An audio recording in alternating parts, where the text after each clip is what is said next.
Stop. You haven't subscribed to the channel yet. Subscribe now. We have new stories every day.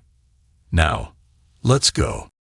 The soft melody of violins filled the grand ballroom as crystal chandeliers cast a golden glow across the sea of guests. Nathaniel Barlow adjusted his black bow tie, scanning the reception with sharp eyes that missed nothing. At 33, and at the peak of his career, Nate had built his empire from scratch, turning a small tech startup into a multi-million-dollar company through sheer grit and unwavering determination. Tonight was supposed to be the pinnacle of his personal life, his wedding day to Saraphene Aldridge, now Saraphene Barlow, the woman who had captured his heart with her brilliant smile and keen intellect, the woman who now danced in the arms of another man.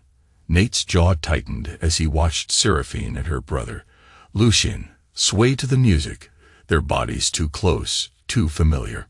Something twisted in his gut, the same instinct that had saved his business countless times, now screaming warnings about his personal life. Lucien leaned in, whispering in Saraphene's ear. Even from across the room, Nate could see how her eyes lit up, how her fingers lingered on Lucien's shoulder a beat too long. The champagne in Nate's hand suddenly tasted bitter. Xander Glenn, Nate's oldest friend and business partner, appeared at his side. "Everything all right, man? You look like you're about to put a hole through that glass." Nate relaxed his grip slightly. "Just admiring my bride and her devoted brother." Xander followed his gaze, his expression darkening. "They've always been close, too close," Nate muttered, setting down his untouched champagne. "But tonight, we'll find out exactly how close." "Nate, what are you planning?" Xander's voice lowered with concern. "The truth," Nate said. "I'm planning the truth." He straightened his shoulders and stepped toward the stage where the band played. The weight of the USB drive in his pocket felt like lead.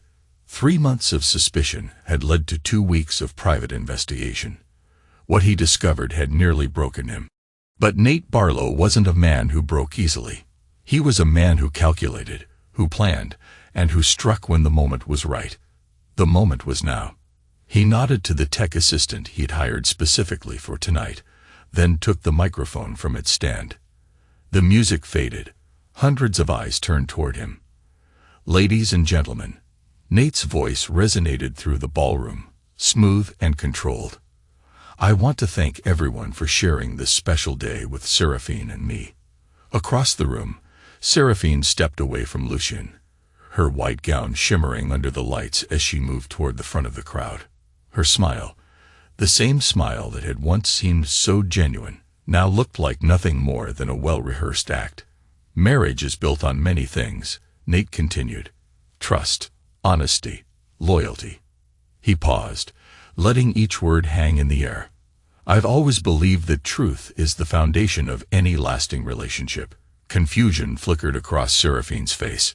"So, in the spirit of truth," Nate said, "I'd like to show everyone the wedding gift my lovely wife and her brother gave me." He nodded again, and the large screens around the ballroom flickered to life. The crowd fell silent as text messages appeared, intimate, explicit exchanges between Saraphene and Lucien, spanning back years. Photos followed, stolen moments in hotel rooms, secret embraces, kisses in places siblings should never kiss. Finally, a voicemail played through the speakers. "Lucien, baby, I miss you. Nate's away on business again. Come over. I need you. No one will ever know. I'll always be yours, no matter whose ring I wear." Gasps rippled through the crowd. Saraphene's mother, Eliza Aldridge, covered her mouth in horror. Her father, Graham Aldridge, turned pale with rage.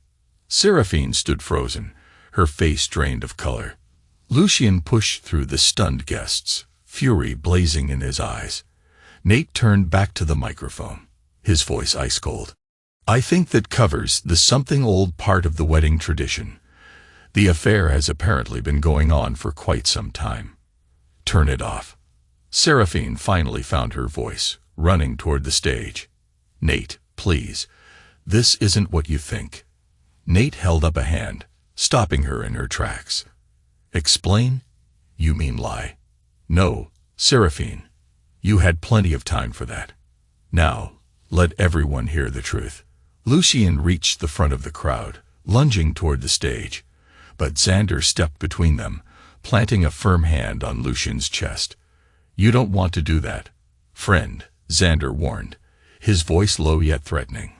Nate stepped down from the stage, addressing the shocked guests directly. My beautiful bride and her beloved brother have been more than just family for years. And guess what? I found out just in time. Lucien shoved Xander aside and charged at Nate, but 2 security guards, hired specifically for this possibility, intercepted him, restraining his arms. Let go of me, Lucien roared, struggling against their grip. Nate walked up to him, never breaking eye contact. Did you really think I wouldn't find out? That I wouldn't notice how you looked at her, how she always took your calls no matter the time, how your business trips always seemed to align with hers? Lucien spat at Nate's feet. You never deserved her. Apparently neither of us deserved each other, Nate replied coldly, turning back to face the crowd. The Aldridge family sat at the front table, faces rigid with shock and humiliation. Graham Aldridge clenched his fist around a crystal glass. His wife, Eliza, stared straight ahead. Her society smile cracked, but still in place. Oh, and about our prenup, Nate's voice cut through the murmurs. It's bulletproof. Saraphene, you walk away with nothing. No house, no money, not even my last name. Infidelity clauses are quite effective when properly documented. Saraphene stumbled to a nearby chair, sinking into it as tears streaked her perfectly applied makeup. Nate, please, she whispered. We can talk about this privately. Private? Nate laughed, though without warmth. Like your private hotel meetings with Lucien. No, Saraphene, you don't get privacy anymore. Not after this. Across the room, some guests began filing out, embarrassed whispers filling the silence between Nate's words. Others remained, frozen by the spectacle. Lucien had stopped struggling against the security guards, though his eyes still burned with hatred. This isn't over, Barlow, Lucien snarled. Nate stepped closer, voice low enough that only Lucien, Saraphene, and Xander could hear. You're right. It's not over. This is just the beginning. I'm going to dismantle everything your family has built, piece by piece, starting with your reputation. He straightened, addressing security. Get him out of here. As they dragged Lucien toward the exit, Nate turned back to Saraphene, who sat trembling in her chair. Nate, her voice cracked. You've humiliated me in front of everyone we know. And you betrayed me with your own brother. Nate countered. I'd say we're still not even. She stepped toward him, mascara streaking her cheeks. What do you want me to say? That I'm sorry. That it was a mistake. I don't want you to say anything, Saraphene. I want you gone, just like the respect I had for you. With those words, Nate turned away, signaling to Xander that it was time to leave.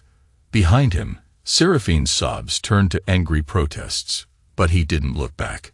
There was nothing left to see. Half the guests had fled the ballroom. Others lingered in small clusters, whispering behind raised hands. Waiters stood awkwardly with trays of untouched champagne, unsure whether to continue service or slip into the kitchen. Nate strode through the chaos with Xander at his side, accepting supportive nods from the few friends brave enough to acknowledge him. His parents had left after quietly embracing him, his father's firm grip on his shoulder conveying both support and concern. They knew their son well enough to understand he needed space, not comfort. Nate Barlow, a reporter who had somehow slipped past security, approached with a recorder extended. Do you have any comment on what just? Xander stepped between them. Not tonight. The public has questions, the reporter persisted. The Aldridge family is well known. I said not tonight, Xander repeated, his tone leaving no room for argument. In the hotel lobby, Nate's phone vibrated. A text from his head of security. Lucien Aldridge detained by hotel security. Made threats, police notified. Instructions. Nate showed the message to Xander. Press charges, Xander suggested. Start the paper trail now. Nate nodded, typing back. Press charges. Full security detail on me for the next 72 hours. Monitor the Aldridge family. They pushed through the revolving doors into the cool Boston air. Your car is ready, sir, the valet said, pointing to the black sports coupe idling at the curb. Nate slipped him a generous tip. Thanks for the quick exit. Before they reached the car, Saraphene burst through the hotel doors. Her wedding dress bunched in her fists as she descended the steps. Her face was a mess of tears and makeup, her carefully styled hair falling in disarray. Nate, you can't just walk away, she shouted, drawing the attention of people on the busy street. Nate turned, his expression devoid of emotion. What part of "we're done" wasn't clear, Saraphene? She tried to grab his arm, but he stepped back, avoiding her touch. Please, just listen. Lucien and I. It's complicated. It started years ago, before I met you. I've been trying to end it. Trying. Nate's eyebrow rose. The voicemail I played was from 2 weeks ago. The hotel receipt in my pocket is from 3 days ago. Don't insult my intelligence on top of everything else. Saraphene's pleading expression hardened. You set me up. You knew, and you let me walk down that aisle. Yes, I did, Nate admitted coldly. I wanted everyone to see exactly who you are. No rumors, no he said, she said. Just the unvarnished truth. You, bastard, she hissed. Says the woman sleeping with her brother, Nate retorted. Saraphene flinched as though slapped. He's my stepbrother, not my blood. And you know it. Does that make it better in your mind? Nate asked. Because it doesn't in anyone else's. A black SUV pulled up behind them, and Graham and Eliza Aldridge emerged, both furious yet controlled. Graham, tall and imposing even in his 60s, approached Nate with measured steps. You've made your point, Nathaniel, Graham said, his voice low and dangerous. This public spectacle was unnecessary. Nate looked him in the eye. Was it? Your daughter and son have been carrying on behind my back for years. Did you know, Graham? Or were you as blind as you wanted me to be? Graham's expression remained stony, though his eyes flickered briefly to Saraphene. Family matters should remain private. Privacy is a privilege, not a right, Nate replied. And your family lost that privilege when you decided to make a fool of me. Eliza Aldridge stepped forward, her designer dress and perfect posture contrasting sharply with her daughter's disheveled state. Come, Saraphene. We're leaving. Her voice was steel-wrapped in silk, the voice of a woman accustomed to managing crises without breaking a sweat. Saraphene shook her head. No, Mom. I need to talk to Nate. There's nothing to talk about, Nate said firmly. The lawyers will contact you about the annulment. Don't call, don't text, don't show up at my home or my office. You can't just erase me. Saraphene's voice broke. Watch me. Nate turned to leave, but Graham grabbed his arm. You've embarrassed my family in front of the entire city, Graham growled. There will be consequences. Nate stared at the hand gripping his arm until Graham let go. Threaten me again, and you'll discover that what happened tonight was me being merciful. Xander stepped closer, a silent warning. Mr. Aldridge, I suggest you take your family and go. The police are already dealing with your son. You don't want to join him. Graham's face flushed with anger, but Eliza placed a restraining hand on his arm. Graham, not here. The press. The reminder of the press seemed to cut through his rage. He straightened his tie, regaining composure. This isn't over, Barlow. Nate fixed him with a cold smile. On that, we agree. He and Xander walked to Nate's waiting car. As Nate slid behind the wheel, he caught a final glimpse of Saraphene in the rearview mirror, a crumpled white figure being ushered into the Aldridge family SUV. Her dream wedding day had become a nightmare of her own making. The engine roared to life, and Nate pulled away from the curb, leaving behind the shattered remains of what should have been the happiest day of his life. "Where to?" Xander asked in the tense silence. "The penthouse," Nate replied. "I need a drink that doesn't taste like betrayal." They drove through the nighttime streets of Boston, Nate's knuckles whitening on the steering wheel. The initial adrenaline of his public revelation was wearing off, leaving behind a cold, calculating anger. "You know they won't let this go," Xander said quietly, studying Nate's profile. "The Aldridge family doesn't take humiliation well." Nate nodded. "I'm counting on it." "What's the play here, Nate?" As they pulled into the underground garage of Nate's building, he answered, "They think they know what I'm capable of. They have no idea. First, we protect the company. Issue a statement tomorrow about keeping personal matters separate from business. Then we go on offense." The information from the investigator. That was just the surface. Xander frowned. "I want everything, Xander," Nate continued. "Every skeleton. Every dirty deal. Every secret the Aldridge family has buried. Lucien has always been their golden boy, protected and privileged. I want to know why." Xander nodded, pulling out his phone.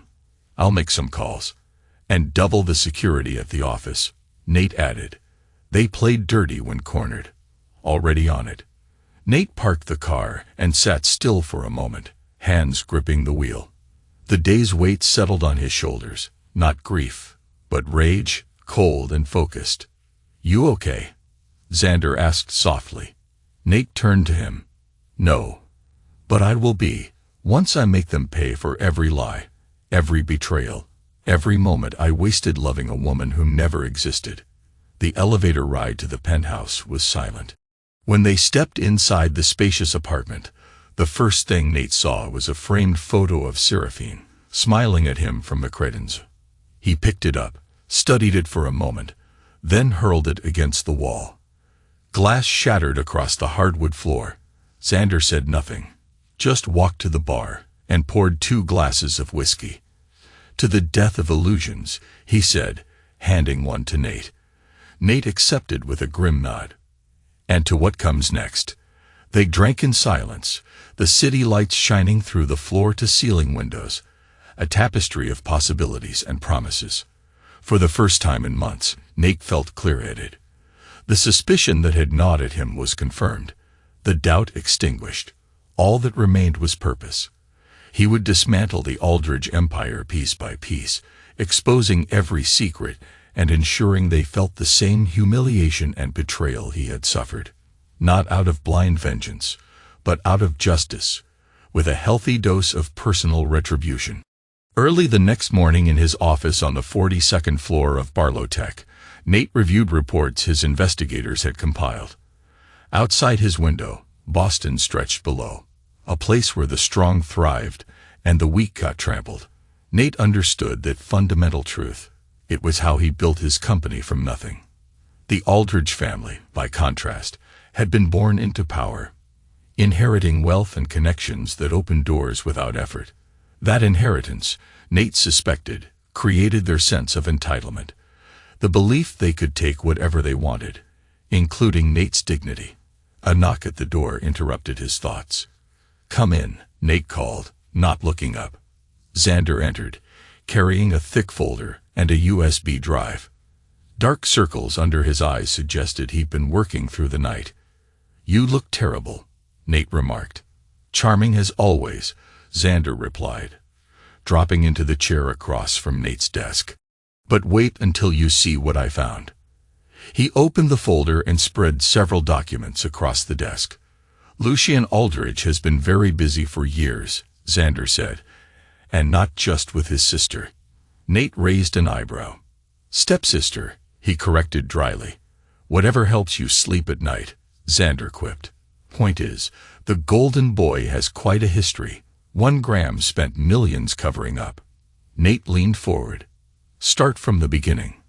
Xander pointed to a document with an Aldridge Investments letterhead. 3 years ago, Lucien was quietly moved away from key accounts after clients complained about irregularities. "What kind of irregularities?" "The kind where money vanishes into offshore accounts," Xander said, sliding over a bank statement. The investigators' contact at a local bank found these transfers to accounts in the Brighton Isles. Lucien was skimming, not huge amounts, but enough to fund a lavish lifestyle beyond his trust fund. Nate scanned the statement, noticing the recurring transfers, and Graham covered it up. Completely, Xander confirmed. Paid back the clients, blamed a software glitch, and moved Lucien to a position with less direct access. Nate's jaw tightened. What else? Xander's expression darkened. This is where it gets interesting and disturbing. He pulled out a police report. 2 years ago, Lucien was briefly detained after a woman claimed he assaulted her. Margaret Holt, 27, a former employee at Aldridge Investments.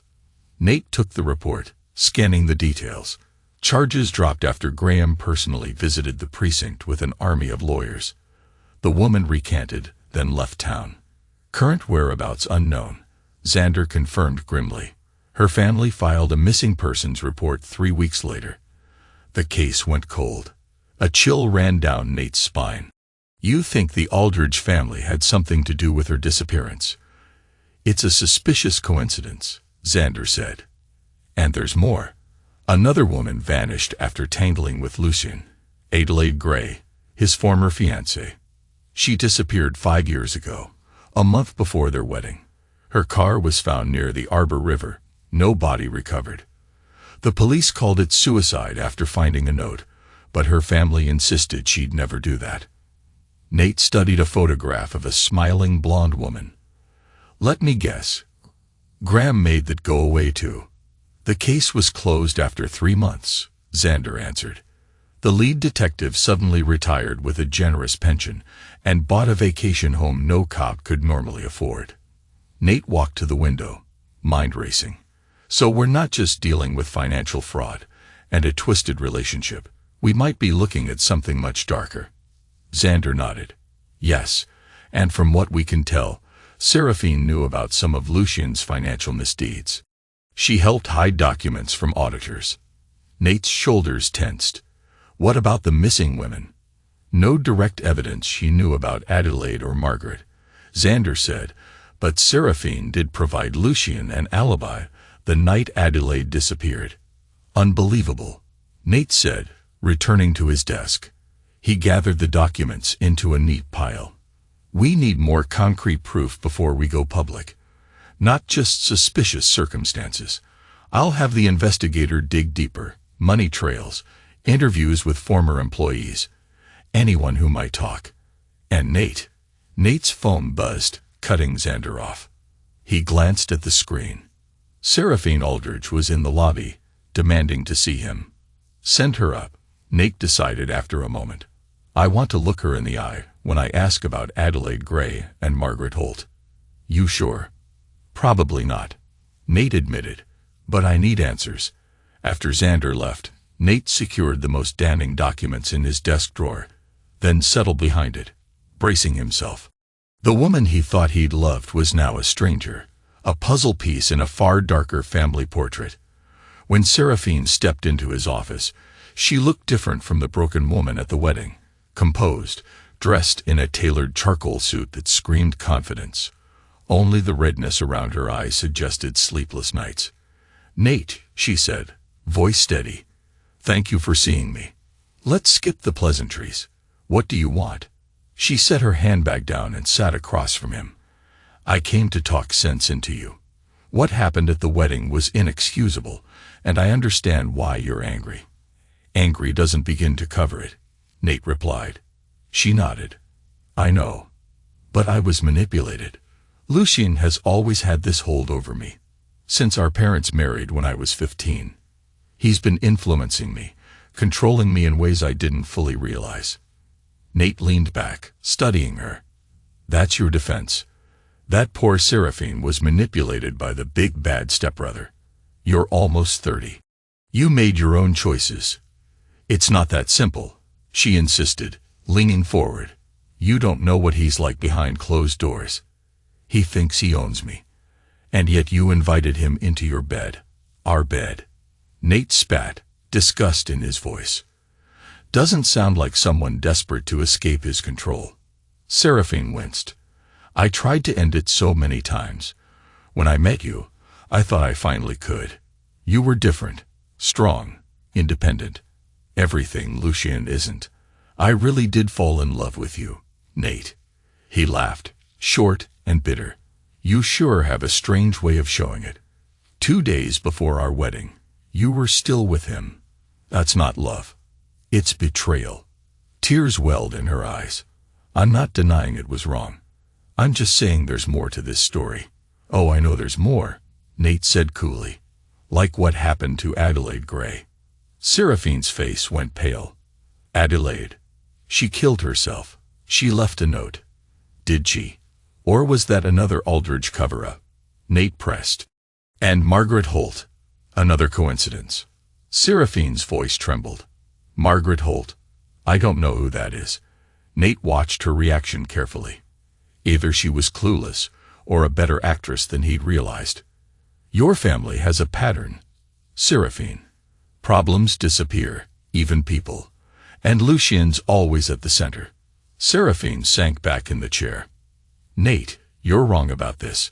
My family isn't perfect. But they're not criminals. Evidence suggests otherwise, he said, closing the folder. So which is it? Are you a victim, or a willing participant in your family's crimes? She reached across the desk, attempting to touch his hand. He pulled away. Nate, please, I'm trying to tell you. I was manipulated. I came because, despite everything, I do love you. We can fix this. Nate leaned forward, voice cold. Love?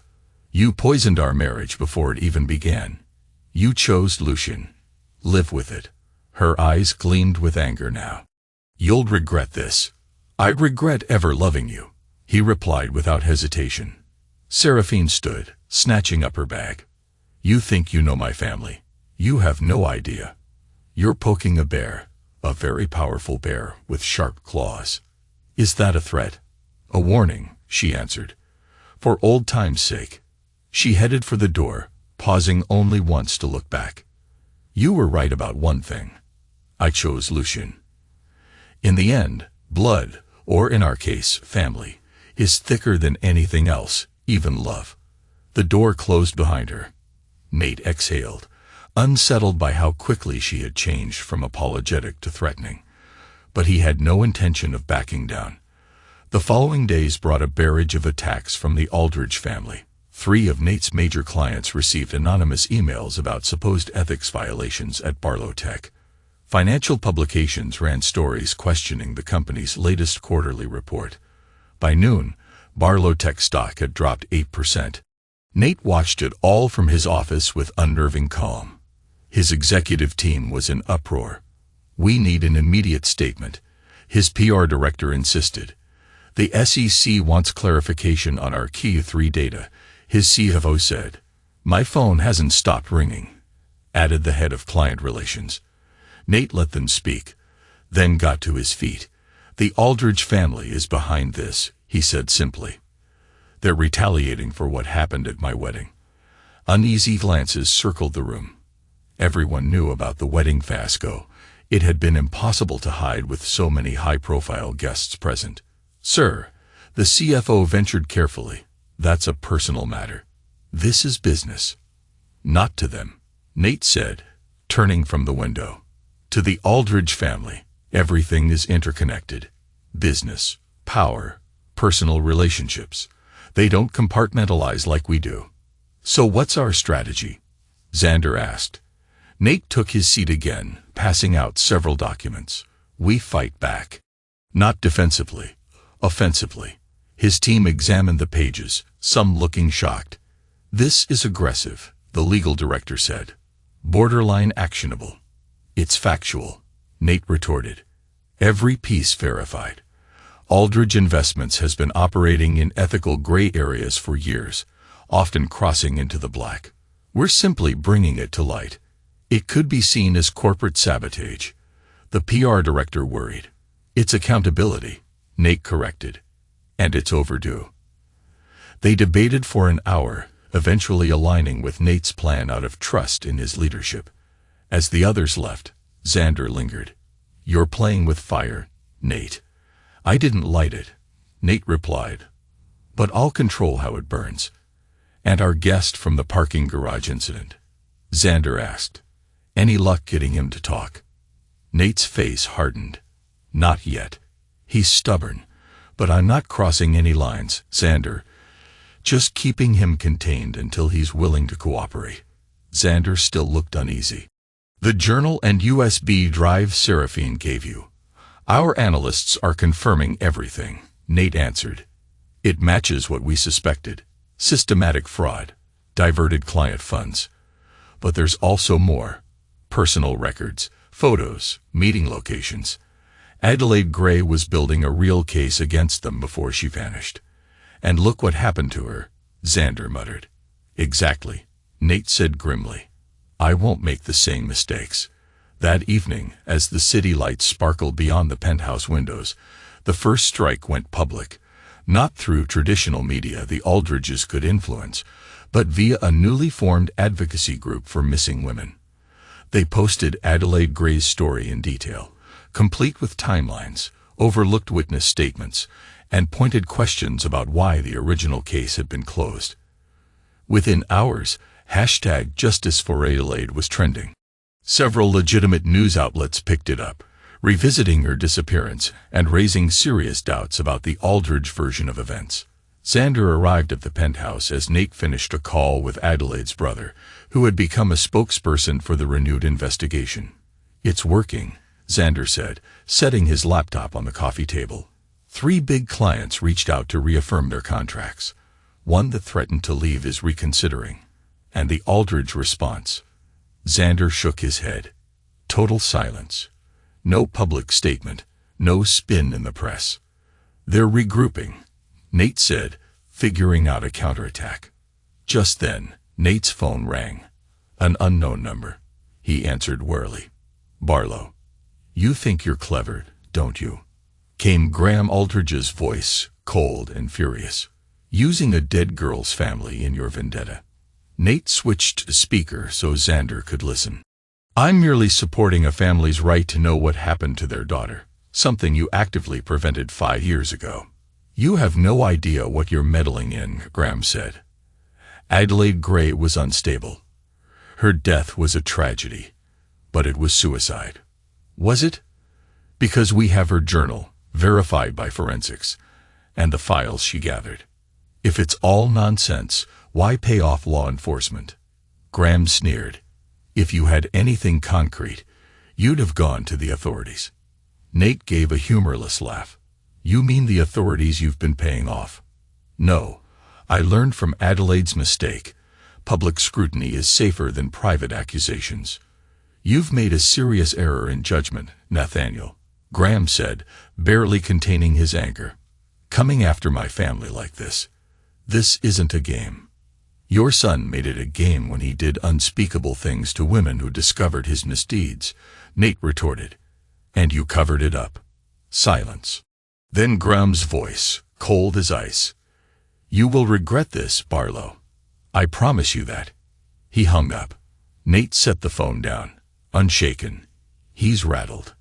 "Rattled people make mistakes," Xander said. "But he's dangerous." "I know," Nate agreed, "which is why we'll push even harder." A few days later, the Technology Innovation Gala took place at the Covington Hotel, a major event for the industry. Nate, in a tailored tuxedo, hosted a table as he had for years. But this time, he scanned the crowd with a different purpose. "They're here," Xander murmured. Nate turned to see Graham and Eliza Aldridge entering, followed by Lucian and Saraphene. They moved like a unit, heads high in defiance. The event was overshadowed by the #JusticeForAdelaide campaign, but the Aldridges still aimed to project confidence. "All set?" Nate asked quietly. Xander nodded. "FBI agents at every exit. Evidence verified. Warrants ready. Just waiting on your signal." Nate made his way to the stage once the formal program began. After a flattering introduction by the host, he took the microphone. A spotlight landed on him. Across the ballroom, He met Graham Aldridge's steely gaze. "Thank you for that kind introduction," Nate began. "It's an honor to be among so many who are shaping our technological future." He spoke about innovation and responsibility, while the Aldridge family watched warily. "Tonight," he continued, "I'd like to recognize some special guests. The Aldridge family." A spotlight illuminated their table. People murmured, curious. "The Aldridge name," Nate said, "has long been synonymous with power in this city, with deep influence in finance, real estate, and even law enforcement. But with great power comes great responsibility and accountability." Screens around the ballroom lit up with bank statements and spreadsheets from Aldridge Investments. "Here you see evidence of systematic fraud. Client funds were routed offshore, falsified records, and a pattern of deception spanning 15 years. Graham shot to his feet. "Outrageous. Shut that off immediately." But Nate pressed on. "Financial crimes are serious, but they pale next to what else we've uncovered." The screens changed to photos of Adelaide Gray and Margaret Holt, along with police records. Two women, both connected to Lucian Aldridge, both discovered financial irregularities. Both vanished under suspicious circumstances. A hush fell. Nate continued. "Adelaide Gray did not commit suicide. Her journal details her discovery of illegal activities at Aldridge Investments and her fear for her life." Excerpts from Adelaide's journal appeared on screen. Gasps and whispers spread through the crowd. Lucian jumped up, face twisted in fury. "This is slander. You have no proof." "Oh, but I do," Nate responded calmly. "From multiple sources, including witnesses paid for silence who have finally come forward." He gestured toward the back doors, where agents in dark suits entered the ballroom. "And so do the federal authorities." An agent approached Graham Aldridge, "You're under arrest for fraud, embezzlement, obstruction of justice, and conspiracy related to the disappearances of Adelaide Gray and Margaret Holt." Another agent turned to Lucian Aldridge, "You're under arrest for fraud, embezzlement, assault, and suspicion of involvement in those same disappearances." Instant chaos. Some guests jumped from their seats. Others whipped out phones to record, flashes blinding the scene. Eliza Aldridge wilted in her chair. Saraphene stood shell-shocked, backing away as her father and brother were cuffed. Cameras swarmed. Xander touched Nate's shoulder. "Time to go. The press will be swarming." Nate nodded and left the stage. As he exited, he caught Saraphene's eye. She stood alone, the entire world collapsing around her. For a heartbeat, Nate felt something like pity. Then he remembered her betrayals. Without another word, he walked out.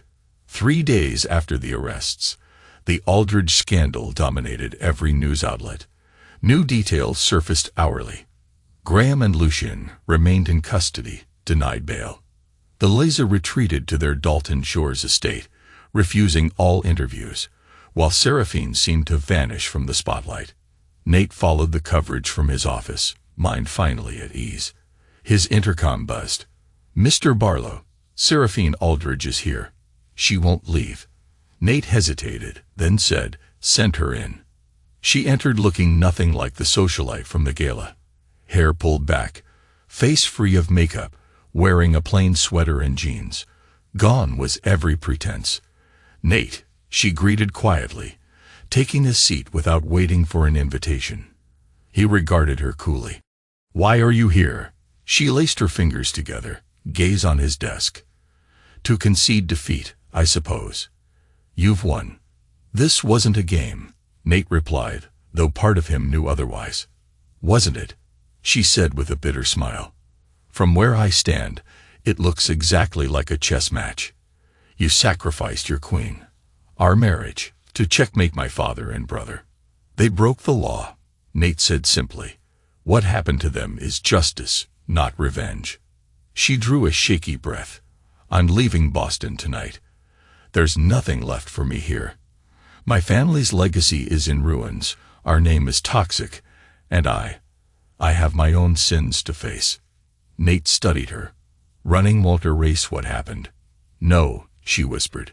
"But staying here won't help me become better, either." A long silence stretched between them. Then Saraphene stood.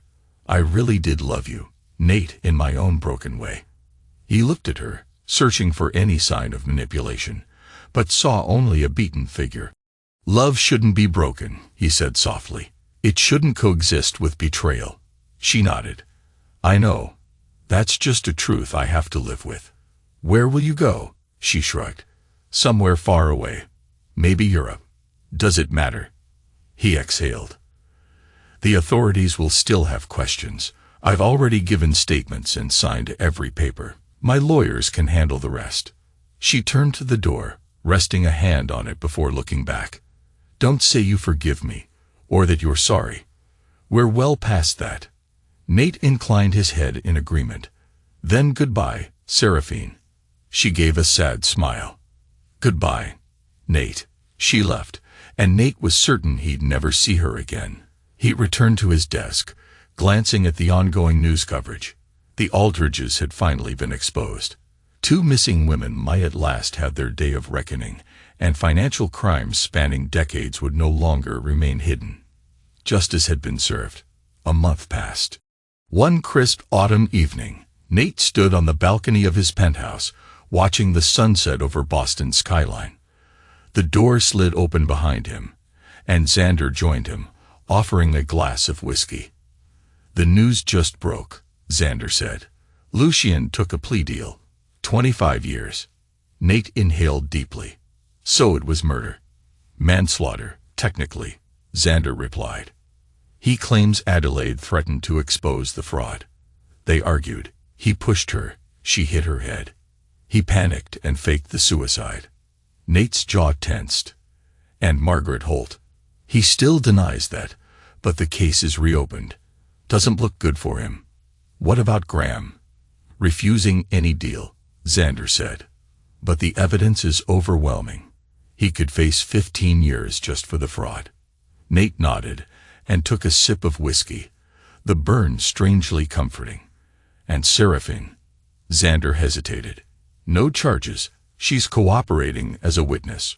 Reports say she's overseas, though no exact location. Lawyers are handling everything else." Nate gazed at the horizon. "So it's done." "Seems like it." Xander studied him. "So, what's next?" Nate considered the question. For months, all he'd known was the goal of exposing the Aldridges. Now that it was achieved, a new chapter beckoned. "A better future," he said at last. "One without parasites and liars."